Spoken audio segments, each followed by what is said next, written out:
याद रखो, ध्यान जहां जाता है जीवन वैसा ही बन जाता है। अगर ध्यान फूल पर है तो तुम्हारे भीतर खुशबू आएगी। अगर ध्यान कांटे पर है तो तुम्हारे भीतर चुभन पैदा होगी।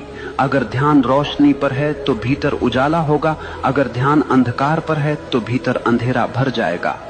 ये तुम्हारे ऊपर है कि तुम किस ओर देख रहे हो। जरा एक उदाहरण सोचो।